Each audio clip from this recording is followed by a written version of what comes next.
ኢትዮጵያ የምትሰራው በአባቶቻችን ደም ብቻ ሳይሆን በእኛም ላብ እንደሆነ ስለምናምን አባቶቻችን በደም ሀገር ሰርተው አቆይተዋል። እኛ ደግሞ በላባችን ኢትዮጵያ መገንባት እንችላለን። ከዚህ ውጭ ያለው አማራጭና አካሄድ ብዛም አዋጭ አይደለም። እንግዲህ ከአባቶቻችን ሲያስፈልግ ተዋክቶ ነፃነት መጠበቅ ተምረን እኛም በተግባር አሳይተናል። ከአባቶቻችን በብዛት ያላየነው ደግሞ በላብ በደም በፖሊሲ በድካም ሀገር ሊገነባ ደግሞ እንደሚችል የነበረው ውስንነት ማካካስ ተችሏል። ዛሬ የዓለም ባንክና የአይኤምኤፍ ዓመታዊ ስብሰባ ዋሽንግተን ላይ ያደረገ ነው ያለው እና የዚህን ዓመት እድገት ፕሮጀክሽን አውጥቷል።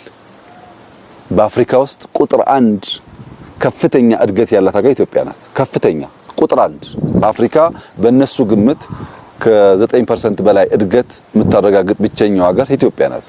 እኛ ከዚያም በላይ እንጠብቃለን። ሲደርስ የምናየው ይሆናል። ብዙ ሰዎች የኛን ስራ በቱሪዝም ለመለካት ይሞክራሉ።